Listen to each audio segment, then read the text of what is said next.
सदगुरु कबीर साहेब की, काशी लहर तारा धाम की, गुरु धनी धर्मदास साहेब की, चार गुरुवंश 42 की, आचार्य गुरुजनों की, पंत श्री हजूर साहेब की, सभी संत महापुरुषों की, परम श्रद्धेय महंत श्री गोकुल साहेब जी की, महंत श्री कृपालुदास जी साहेब की, महंत श्री माणिक दास जी साहेब की, महंत श्री महावीर दास जी साहेब की, महंत श्री युगम दास जी साहेब की, महंत श्री ऋषिकेश दास जी साहेब की जय।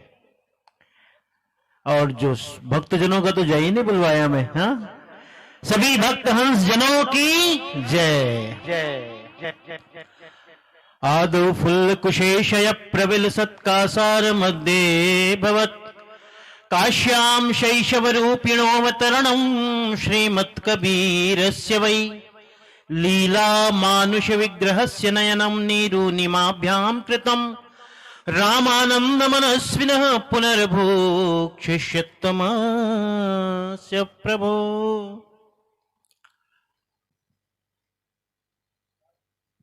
व्यास गादी पर विराजमान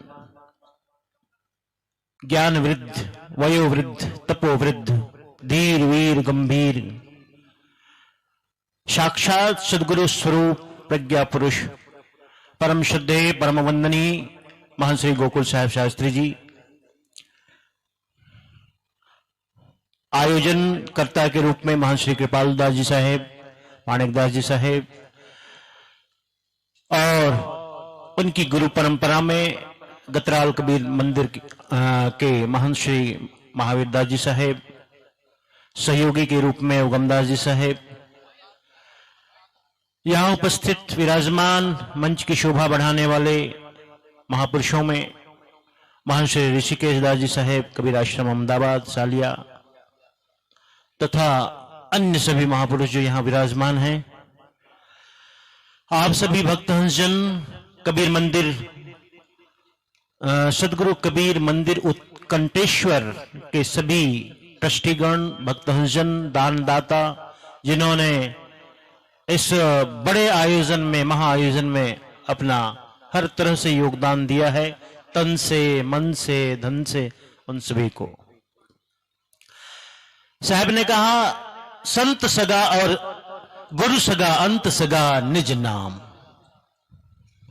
साहब कहते कि सगा कौन है तुम्हारे जीवन में, जरा चिंतन करो, विचार करो। सगा माने अपना, सगा माने संबंधी। कौन है? किसे सगा कहते हो? अरे जिसे तुम सगा मानते हो वो सगा नहीं है। रिश्तों को, संबंधों को हम सगा मानते हैं, परिवार को सगा मानते हैं, बंधु बांधव को सगा मानते हैं, शरीर को सगा मानते हैं, और जो भी हमारे पास है, घर मकान, गाड़ी मोटर बंगला, सब अपना ही कहते हैं। लेकिन क्या अपना है? साहब कहते हैं, चिंतन करो, विचार करो। 7 दिवसीय ये जो सप्ताह है, इसमें यही चिंतन और मनन किया गया। क्या साथ जाएगा, क्या छूटेगा? विचार किया गया उस निज नाम का, जिसे आदि नाम कहते हैं, जिसे सार नाम कहते हैं, जिसे सार शब्द कहते हैं, जिसे निरक्षर नाम कहते हैं, निरक्षर पुरुष कहते हैं, सत्य पुरुष कहते हैं और सत्य नाम कहते हैं। उसी पर भी विचार हुआ, चिंतन हुआ। सदगुरु कबीर साहब ने धर्मदास साहब को यही बोध दिया कि हे धर्मदास जी, इस जगत में 2 ही पुरुष हैं, पुरुषेते इति पुरुषः। 2 पुरुष हैं, एक काल पुरुष है और एक सत्य पुरुष है। जितने भी जगत चराचर देखते हो, ये सब काल पुरुष के अधीन है। साहब ने बताया होगा, शुरू में ओंकार की व्याख्या की होगी, 85 पवन, 36 जल, 10 दिशाएं, सबका विवरण विवेचन हुआ है।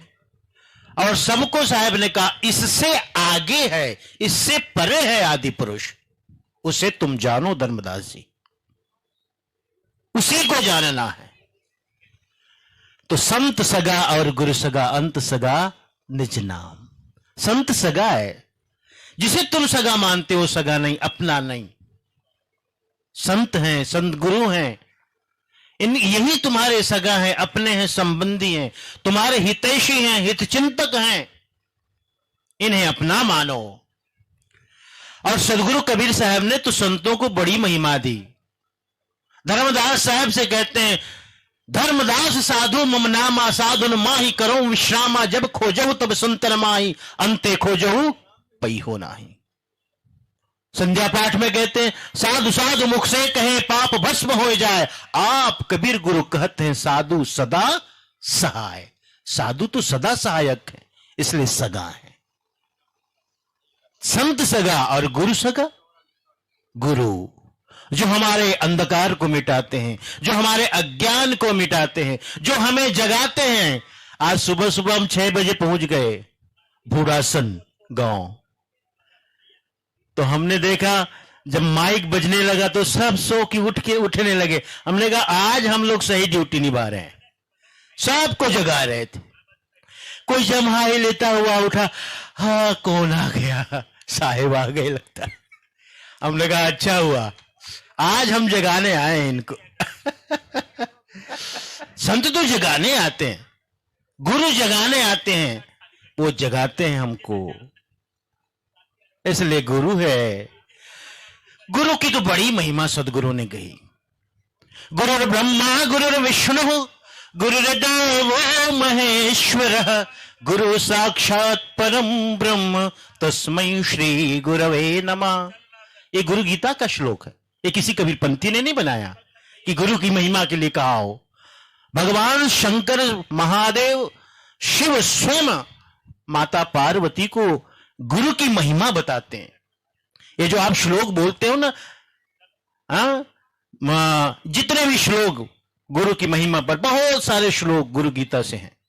अखंड मंडलाकारं व्याप्तं येन चराचरं तत्पदं दर्शितं येन तस्मै श्री गुरुवे नमः। ये सारे श्लोक तो गुरु की बड़ी महिमा साहब ने कही। धर्मदास साहब ने एक दिन पूछा था, साहब वो आदि नाम का स्वरूप क्या है, उसकी व्याख्या करो। साहब ने बड़ी संक्षिप्त में थोड़े समय में कह दिया, सुना दिया। क्या? धर्मदास विनय करि विहसि गुरु पद पंकज गहे, हे प्रभु हो दयाल दास चितयति दहे। आदि नाम स्वरूप शोभा प्रकट भास सुनाइए, और काल दारुण अति भयंकर कीट भृंग बनाइए। तब साहब ने क्या जवाब दिया? धर्मदास साहब कहते हैं उस आदि नाम के स्वरूप का वर्णन करो साहब। तब साहब कहते हैं आदि नाम निरक्षर अखिल पति कारणम, संसार का कारण, जगत का कारण रूप। आदि नाम निरक्षर अखिल पति कारणम, सो प्रगटे गुरु रूप। कहते जो आदि नाम है वही गुरु के रूप में अवतरित होते हैं। इतनी बड़ी महिमा है गुरु की। यदि आदि नाम का साक्षात साकार रूप है तो मात्र गुरु है, इसलिए गुरु सगा है। अंत सगा निज नाम, जिस निज नाम की साहब ने का जब अब तक विवेचन किया, पांडित्यपूर्ण और अनुभव ज्ञान से संयुक्त जो व्याख्या साहब ने दी, उसे आपने श्रवण किया। वही निज नाम, वही आदि नाम, वही सत्य नाम, कहते हैं वही अंत सगा निज नाम। अंतिम में वही तुम्हारा सगा बनता है, वही सगा है। क्योंकि साहब ने कहा सगा कौन, अपना कौन? संग चले सो ईंधन है संतों, छूटी जाए सो माया। जो साथ जाए वही तुम्हारा असली धन है। तो निज नाम कभी साथ नहीं छोड़ता, निज नाम सदा तुम्हारे साथ है। वही तुम्हारी संपदा है, वही तुम्हारी संपत्ति है, और वही तुम्हारे साथ जाने वाला है। इसलिए निज नाम ही सच्चा सगा है। उसी निज नाम का वर्णन 5 तारीख से लेकर अब तक परम श्रद्धेय परम वंदनीय महान श्री गोकुल साहब जी ने व्यासपीठ पर विराजमान होकर के श्रवण कराया। बहुत विद्वान मूर्ति हैं, अनुभवी हैं। मात्र विद्वत्ता की बात नहीं, विद्वान होना तो ठीक है, प्रज्ञावान होना ज्यादा जरूरी है। प्रज्ञावान इसलिए तो साहब ने कहा पोथी पढ़ पढ़ जगमुआ पंडित भयानक होए और ढाई आखर प्रेम का पढ़े सुपंडित होए।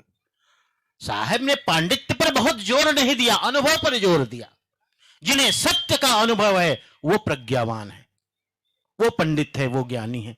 तो ऐसे ज्ञानी पुरुष के मुखारविंद से आपने श्रवण किया, बहुत अच्छा। मुझे भी आमंत्रित किया गया बड़े प्रेम के साथ।